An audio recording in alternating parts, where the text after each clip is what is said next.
everybody enjoying each other's company. I hope that the lunch is as enjoyable. My name is Ricky Bevington. I'm with Georgia Public Broadcasting. I know everybody in this room is a passionate NPR listener.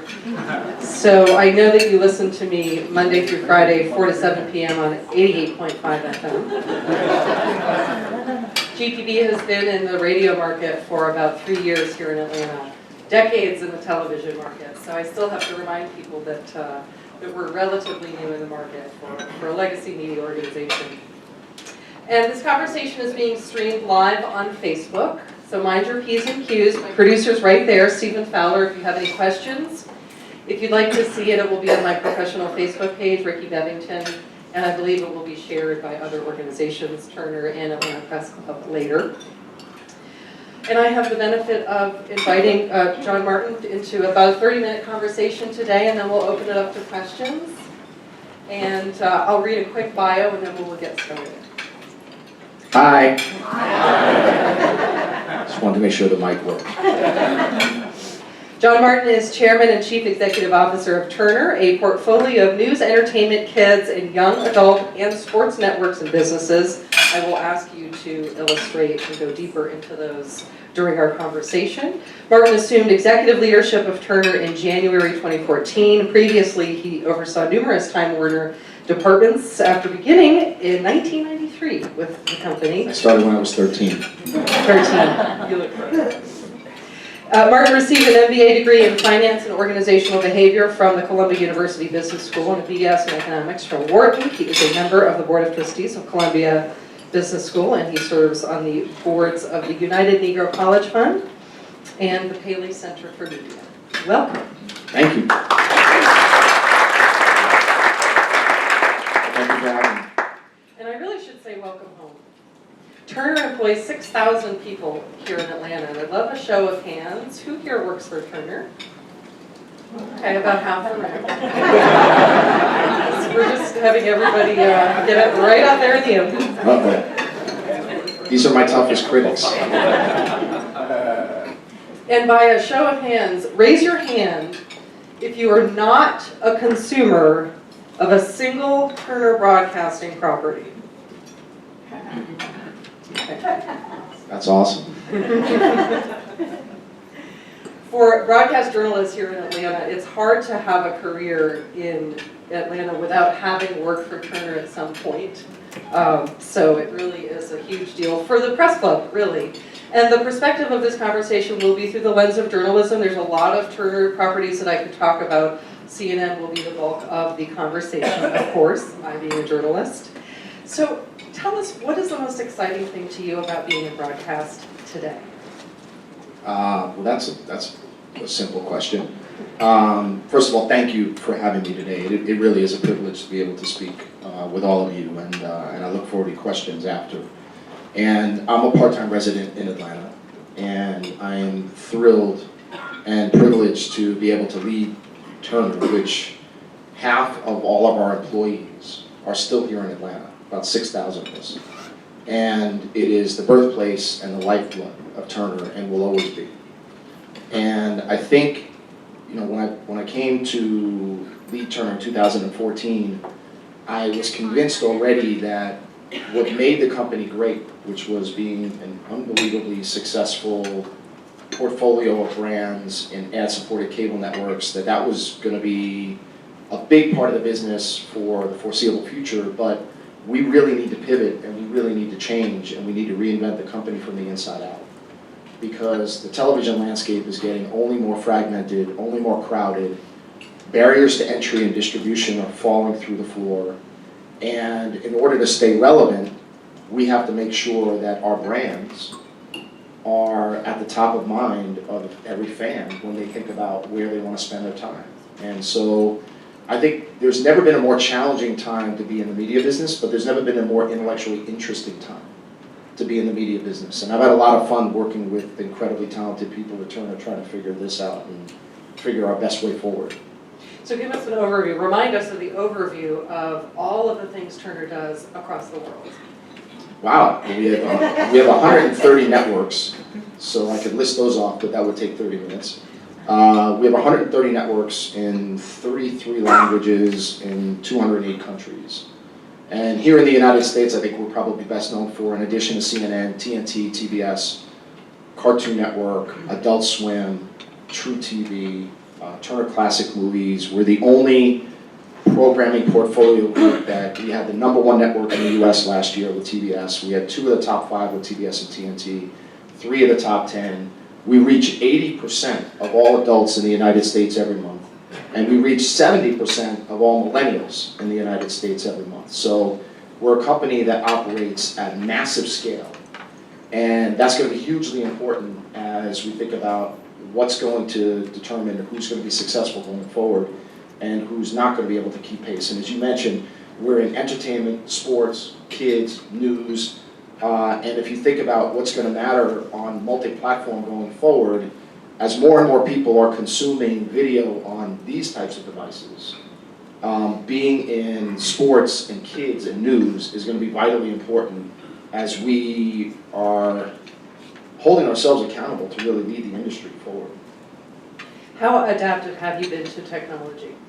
It's probably been the biggest single area of focus over the last few years in terms of change within Turner, because Turner's always been terrific at creating and acquiring premium content video and aggregating it and curating it in a way and putting it on its branded environments within cable, satellite, and telcos, and has been extremely popular.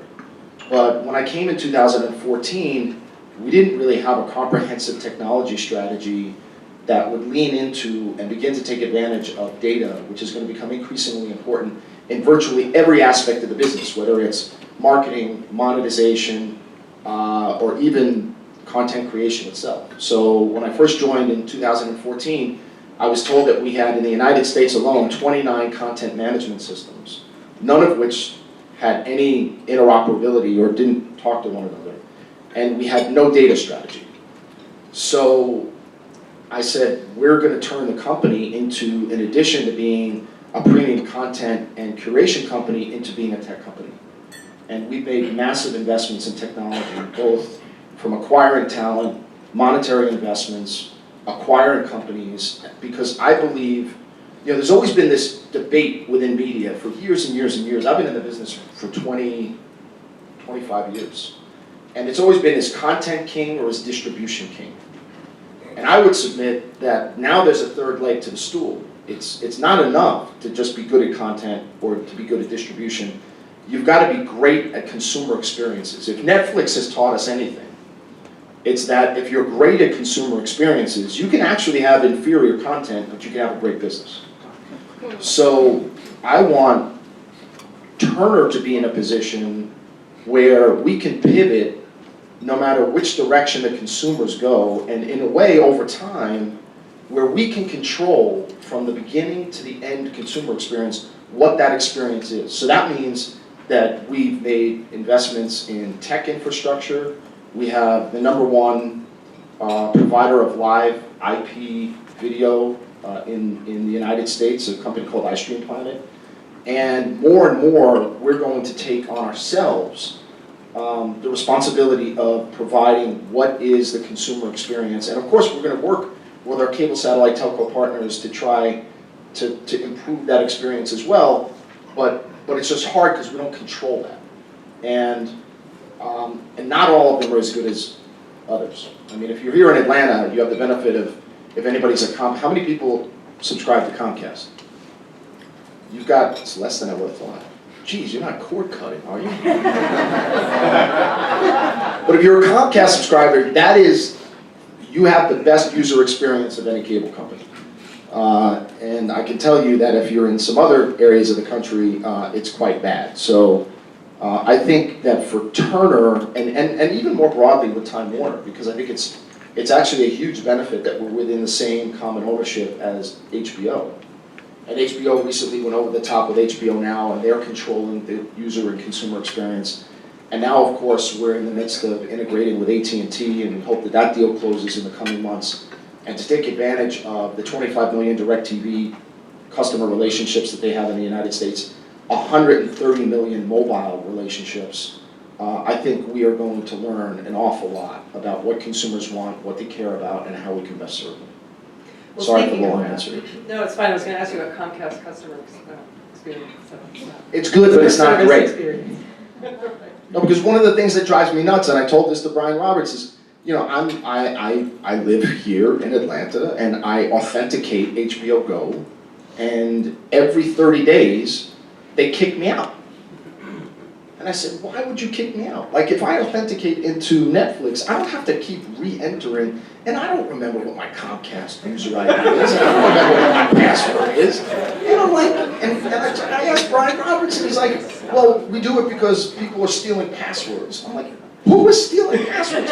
You can geolocate me. I watch on one TV in the same room, in the same apartment. Like, I'm not giving my passwords away to anybody. And he said, well, college kids are stealing passwords. I said, here's what you should do for college kids. Give away your service to every college and university that you pass. Because what you want to do is habituate consumers to how fantastic your service is, so when they actually get out of college and they have a little bit of discretionary dough, they're going to want to subscribe to you. I said, but stop kicking me out. Well, this problem that you just described is something that college kids aren't going to relate to. How many college kids have a cable subscription? No, right? I offered, my daughter is a sophomore at NYU, and she's an avid video consumer. So she principally watches Netflix on her laptop.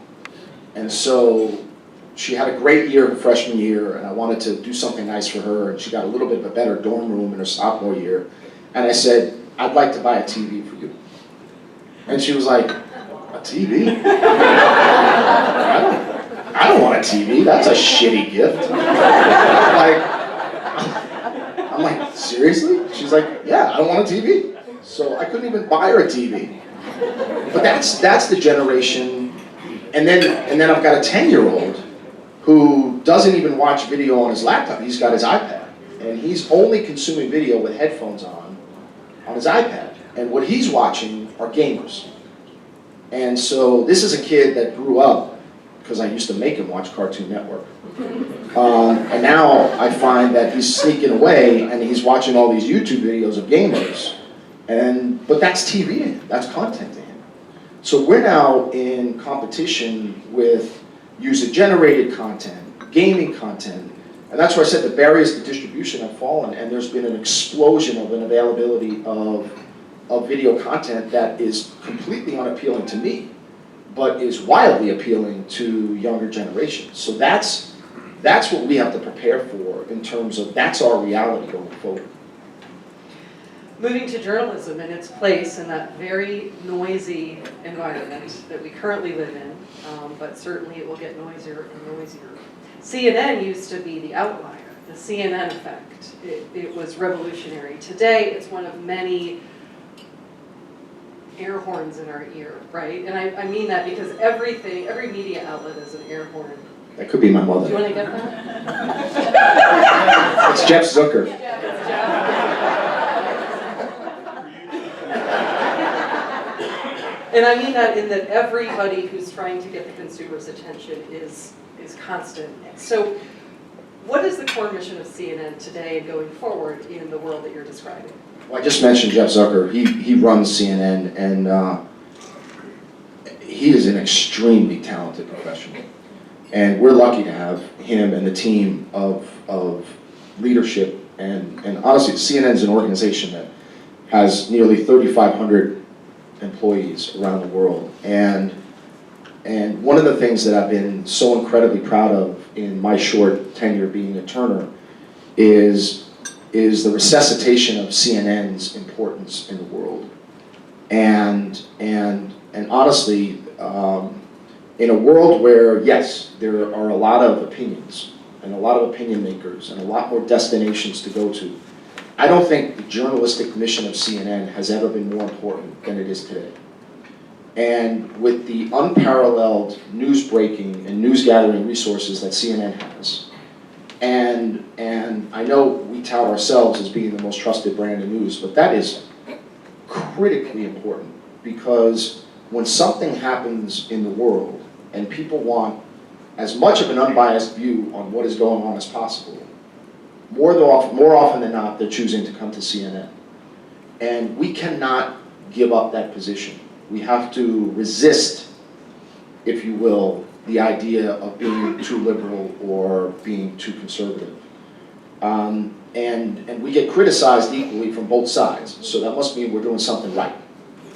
And I think, look, whether it's the fascination of the new administration, because it's just so different than prior administrations, or whether it's, and this is unfortunate, but whether it's, you know, terrorist acts in the world where we have more resources deployed around the world than any other news organization. I mean, I was part joking with a friend of mine. I don't sleep very much, so I was having a bit of an insomnia period a couple of nights ago, and I watched CNN from 3 to 5 a.m. And within those 2 hours, I mean, I got updated on the missile attacks in Syria, the likelihood that Putin knew about and maybe helped with the chemical attacks in Syria, the fact that the U.S. was deploying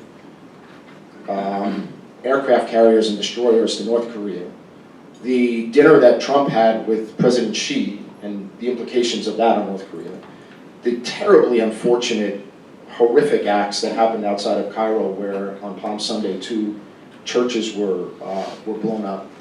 And within 2 hours, all of a sudden I felt like I knew everything that was going on in the world. And I don't think there's another news organization that has those types of resources deployed that can do that. And I mean this sincerely. The mission of CNN is bigger than the business itself. And as long as I'm here, we're going to continue to invest in that. We're going to continue to build out our capabilities. More and more, the other thing I'm really proud of is, you know, in the United States, the average age of people that watch the linear television network on CNN is 58. And that's down from, I think it was 62 a few years ago. But then if you look at CNN.com, it goes down to 48. And then if you look at CNN app, it's 38. And then if you look at the consumption of CNN on Snapchat, it's 28. And so this is a brand that is transcending age groups and demographics. And we have to do, it's a huge responsibility for all of us who work at CNN to make sure that we don't give up that position of being the place where people turn to most when something is really, when they need information and they need to be informed. At the core of what CNN does is journalism. And from my perspective, technology can change, people can change, journalism doesn't change, meaning the core purpose and mission of journalism. So I'm going to read from somebody who is staring into the future of journalism. His name is Mark Little. He's an innovator, a thought leader. This is from an article earlier this month in NeimanReports.org. And this is going to challenge all of us. I'll actually put this on my Facebook page. I encourage everyone to read it because it's like every paragraph is a gold mine that helps distill what we all feel is going on right now with media and news and fake news. So here's what he says. The digital economy of news is bankrupt. Faith in journalism is critically undermined by an ad-based model of social distribution that rewards emotion over truth, reach rather than engagement. Short-term survival is inconsistent with long-term trust. And here's where I'm getting to people's trust in news organizations like CNN and a million other outlets. The exhaustively reported investigation into the prison system, and CNN does many exhaustively reported investigations, gets dumped into the same advertising bucket as your top 10 celebrity detox diets. The only way to make real money in this system is to reach as many people as possible by whatever means or platform necessary. What conversations do the leaders at CNN and Turner have about trust? Well, at the risk of repeating myself, I think for CNN, the brand has to be synonymous with trust. And if we ever break that, we break that bond with our users, then the business is going to go sideways and to the wayside. I don't think we're going to do that. You read something in there, though, I think is really important, because this is something I said that we're trying to reinvent the company from the inside out. I strongly, strongly believe reach will always be important. And it's an easy way to monetize audiences. But more and more, we're turning Turner into a company that's trying to reach fans. And that's harder to do. But if we can actually invest in premium content, whether it's entertainment content, whether it's sports, whether it's kids, or whether it's news, where you can actually engage fans, people that will give you something that is maybe the most important thing that they have, which is their time. They will come back over and over and over again. It'll be easier to monetize them, and they will be willing to spend more and more money with you. And so it's a different mindset. It's away from sort of Nielsen daily overnight ratings, and it's more to how do you measure the brand perception? How do you measure fandom? You know, I saw a study that said that 90% of all adults in the United States claim that they're fans of at least one thing. And 85% of that 90% claim that they're fans of 5. That means people, I mean, it's a part of self-identity. It's a part of people, how they live their lives.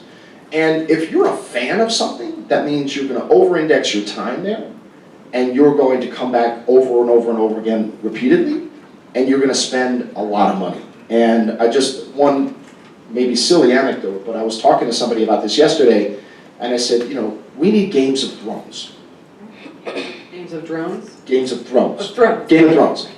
Like HBO is Game of Thrones. I read a New York magazine article that listed the top 5 franchises ever in video. Number 2 was Harry Potter. Number 3 was Star Wars. Number 4 was Lord of the Rings. Number 1 was Game of Thrones. And somebody that I was talking to about this, they said, well, it's really interesting that you say that because I spent $150 to go to an arena and listen to basically a Game of Thrones soundtrack with one trailer at the end.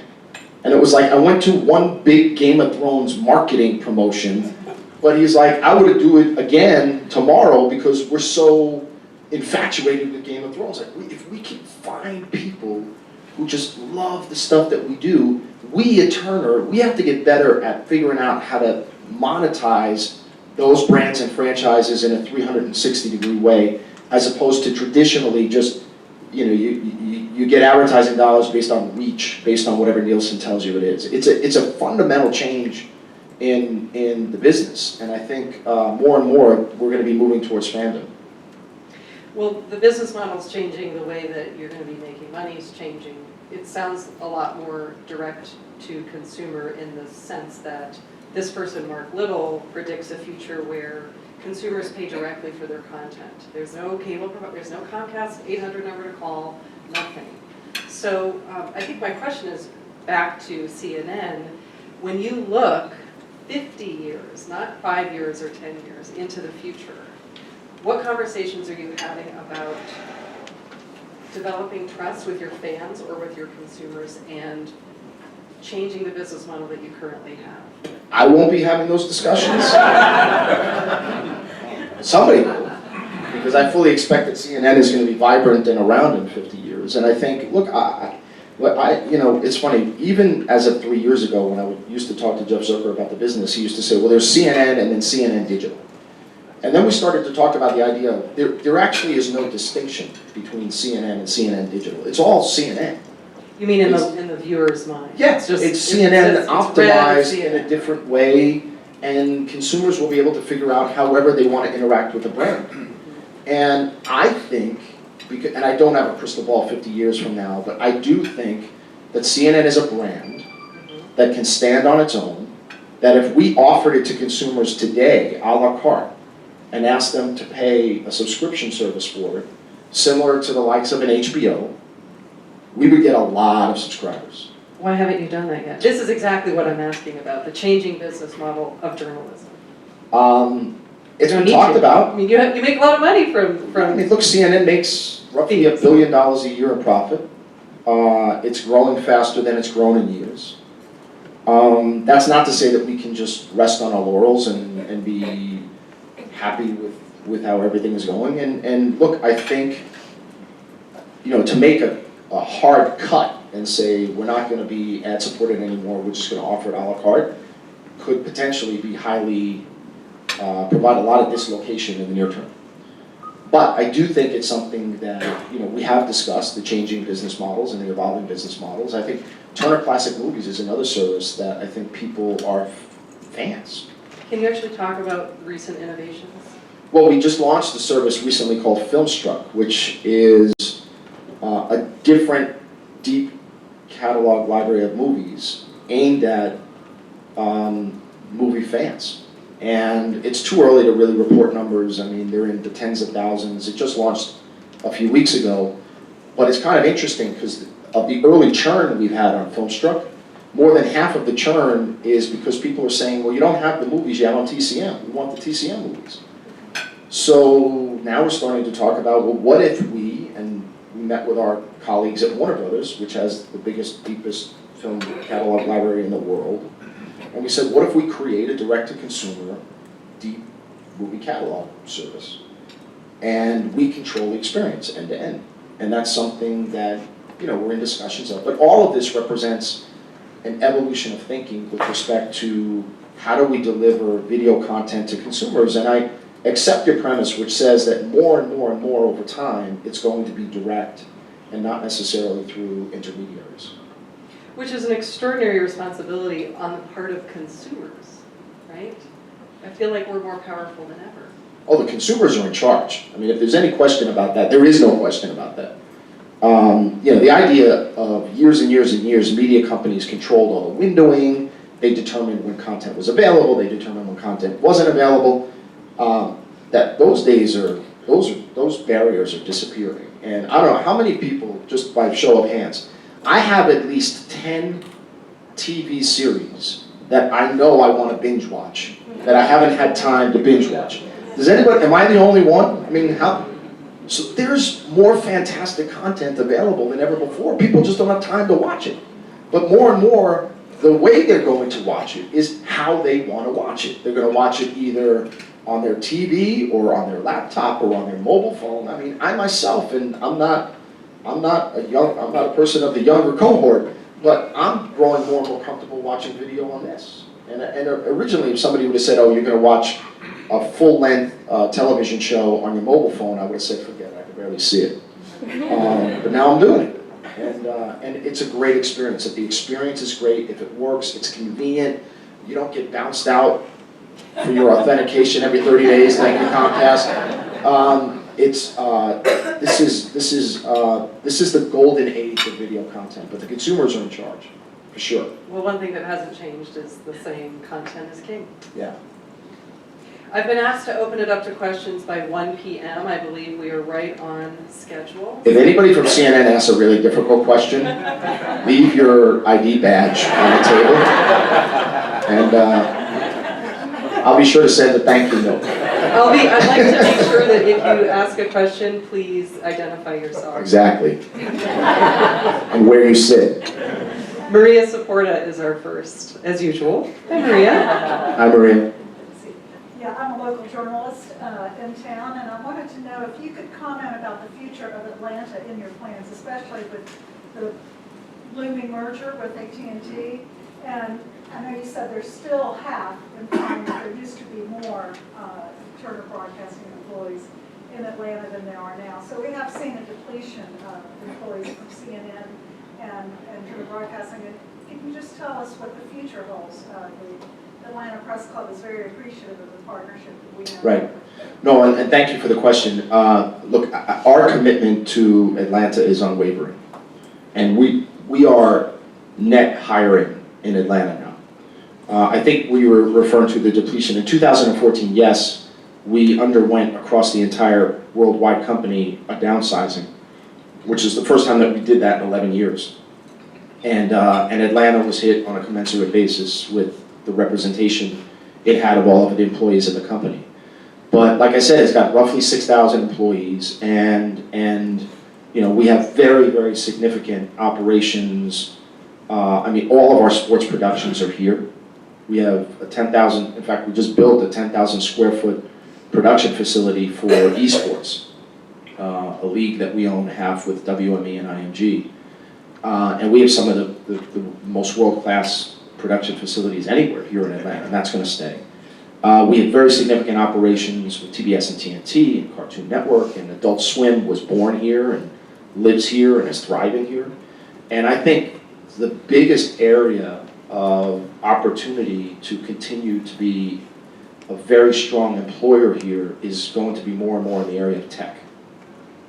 And early into our integration meetings with AT&T, I would tell you that they've been incredibly constructive and they've been incredibly complimentary of what we've been doing here at Turner, particularly here in Atlanta, with respect to improving our technology capabilities. And some of the best undergraduate engineering students in the United States are coming out of school here in Atlanta.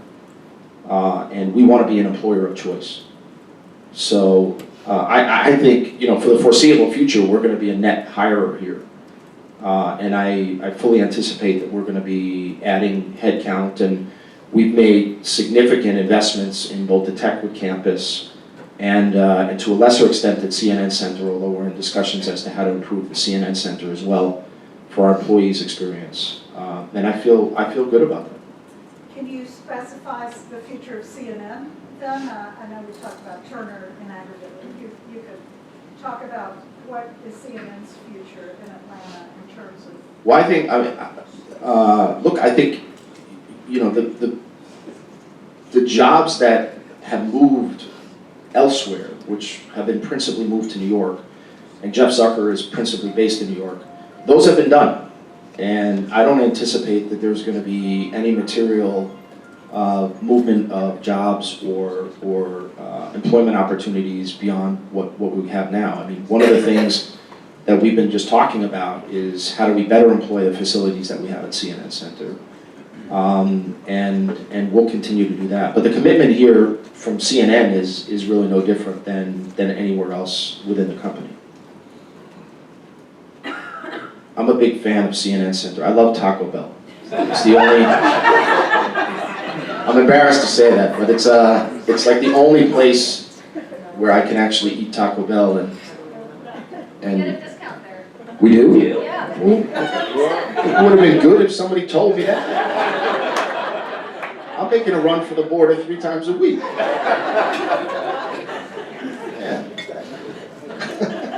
What other questions do we have from the audience?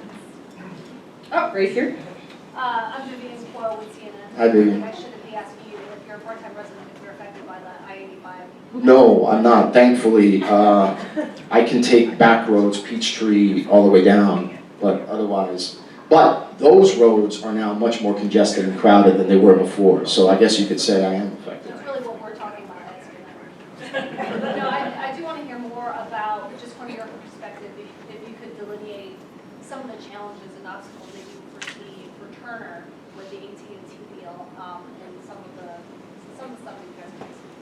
Well, I think, look, we're still early days of integration. Between AT&T and Turner and Time Warner, we've identified roughly 15 various work streams where we can collaborate and ideate, and they are all focused on how to accelerate revenue growth. This is not a merger about cost synergies or shrinking. This is a merger about how do we take the best of what AT&T has and how do we take the best of what Time Warner has and put them together and hopefully accelerate our combined performance. I think I'm pretty optimistic, and I'm a realist. I've been part of some horrific mergers, not the least of which was AOL Time Warner. So I'm a realist. I think, it remains to be seen as we continue to work together collaboratively, how our cultures are. And I think with a lot of these big mergers, culture is always possibly the biggest impediment or challenge to get over. But up until now, I think our AT&T soon-to-be colleagues have been incredibly respectful of the Time Warner and the Turner culture. And they've consistently said that they're going to run Time Warner as a wholly owned subsidiary within AT&T. They don't do what we do, and I think they're incredibly respectful of that. And I think we're going to be spending a lot of time focusing on data and leveraging consumer relationships and tech. And I think those are some areas where there really may be some interesting opportunities. Early days, but I'm actually quite optimistic. And I'm not always optimistic. We have a question, the green dress in the back. Hi. Green dress in the back. How are you? My name is Sharice. I'm a political strategist. Hi, Sharice. That sounds scary. Well, my question to you is you mentioned that your brand has to be synonymous with trust.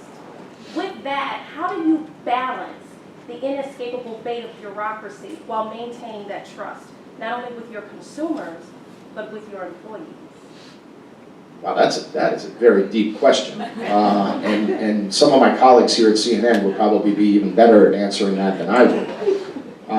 Look, I think every morning Jeff Zucker hosts an editorial meeting at 9 a.m. And I don't know how many people, Rick, are on that call. Well, there's probably 75 in 3 different conference rooms and probably another 75 on the phone. Right, so call it, there's 150 people every day at 9 a.m. get on either a video conference or a phone call and talk about what's going on, what are the topics, what's trending. Usually starts with the digital businesses since they get the most immediate feedback. And one of the things that I really love about the culture at CNN in those meetings that Jeff leads is everybody is free to disagree and everybody is free to give their own opinion. And there is usually highly spirited debate every morning about what's most important, what do we need to cover, how are we covering it, are we over-covering some things, are we under-covering other things? And I think there is a common consensus, though, that, again, getting back to the journalistic mission of CNN, that the brand is more important than any one particular story or any one particular opinion. And I think that everybody in the organization understands that. And I think, the tone gets set at the top. Jeff is an extraordinary professional. He's done an amazing job. He's got maybe the hardest job in the company. And I couldn't be more proud of how every day CNN does strike that balance. And look, we don't get it right every day. And there's some times where I'm even like, what are we doing? And I'll call up Jeff and he's incredibly open and receptive. But he's, I'm not setting the editorial direction on a daily basis. He is, and the team there is. And it's working. So I'm really proud of him. In the back there, gentlemen. I'm Emery Morseberger. I'm involved in politics and real estate development. What is your opinion of the coverage of the presidential election last year? Any thoughts there? That sounds like a loaded question. I did not. Do we have an hour? We have the coverage. You mean just from CNN standpoint, or more in general? In general. In general. Wow. Well, look, it's really interesting that if you look at aggregate ratings across all networks, whether it's cable networks, broadcast networks, there were more, and of course multi-platform consumption, there was more consumption and more participation, particularly from younger people, in the political process than ever before. That's really interesting. And look, from CNN's standpoint, this was a particularly, I don't want to say difficult, but this was a very challenging election to cover. And for our incredibly talented folks that did it, I can tell you they worked tirelessly, 7 days a week. I remember being down for one of the debates in Coral Gables, and I was walking around the room talking to all of our talent, and I was saying, how's everybody feeling? And everybody had the same answer. They're like, we are exhausted, but energized. Because it was just such an atypical election, and people felt like there was so much at stake.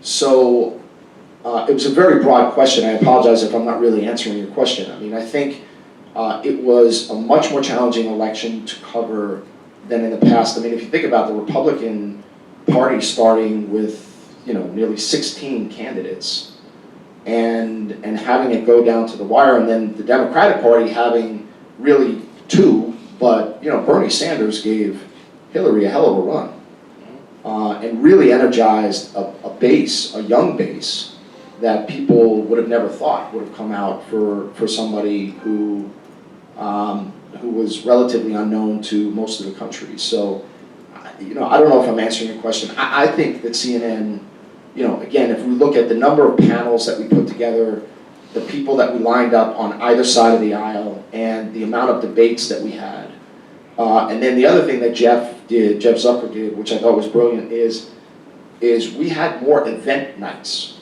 more town halls, more, even meeting the families of the candidates. We tried to allow voters to see every angle of what these candidates were going to bring to the table. And I think look, we played a big role of informing people's judgments, I think. And there are some people that think CNN helped get Trump in, and there are some people that think that CNN has been desperately negative on Trump. And I always sort of half joke, and I say, well, if you got people criticizing you from both sides, we're probably doing something right. Is there anything that you would have liked CNN to do differently with the presidential election? No. Like I said, day to day, the fact that, and I don't know how many days of coverage we had, Rick, but we were talking, and Rick is basically the person that keeps us all honest at CNN. Hey, Rick. Head of compliance. CNN's reporting, I don't think we did any retractions. Or we didn't report on anything that we had to go back and then say we got it wrong. Other than a minor story here and there. Yeah. Nothing else of a major, Yeah. no major takeouts, no major. Which is, when you're covering something like an election, which is almost like a living, breathing organism, and it changes every day, that's pretty, I think that's something to really be proud of. We had a guy in Washington who thought we should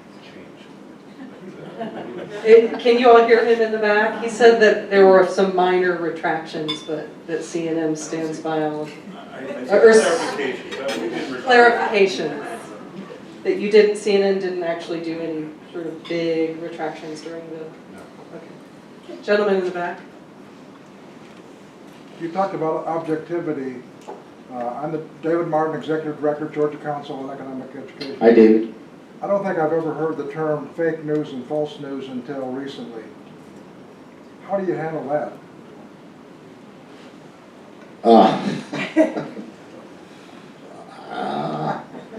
Look, there are more outlets reporting news today than ever before. And I personally believe, without being overly political, that some of the allegations of fake news are completely unjustified and unfair. And just because a particular group of people don't like the news and what an organization like us is saying, doesn't make it fake. And I can tell you that all of the professionals at CNN work very, very hard to make sure that what is getting reported is verified, and we stand behind everything that we report. And so I can't speak for the other news organizations. There are other news organizations that may have different compliance standards, they may have different standards of sourcing, but I stand behind everything that CNN is doing. There is nothing that CNN is doing that is fake news. The characterization is unfair, and honestly should have never been made in the first place. Final question to Maria Saporta again. I want to follow up on that. Since Trump has been elected, CNN has... You got elected? Last time I checked. Only kidding. Unless you believe all the, corruption in the voting district that he said. Some of the fake news you were talking about. Can you talk about what it's been like to almost be targeted? In Atlanta, the Atlanta Press Club is really working on journalism matters. And because we do feel like we're under attack. Right. And I understand that, during campaign events, the public was turning on reporters. How do you, you're here not only just protecting CNN, but also protecting journalists everywhere. Can you talk about the experience and what advice could you give us going forward as we're working on this? Well, I think, look, I appreciate the question, and one of the things that I think CNN has done terrifically, and then I'll broaden it out, is, look, at the end of the day, we're all human beings.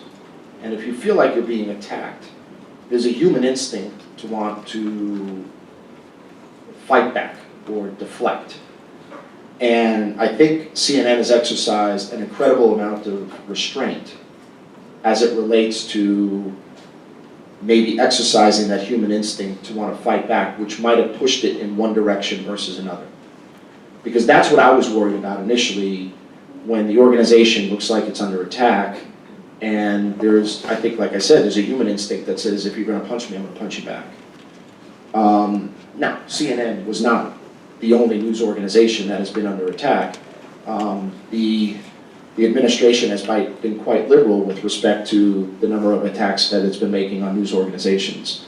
And look, as far as my advice goes, is just keep, there has to be a deep institutional resolve in what everybody here is doing. In the history of the United States, attacking the media has never won. And I don't think it's going to win here. And I think it's a big mistake. And, our First Amendment rights, freedom of the press, is one of the most significant and sacred rights that we have as Americans. And I just think we have to continue to believe in everything that we're doing and not necessarily be swayed by people's allegations or accusations. So, John Martin, thank you so much. thank you very, very much. Thank you.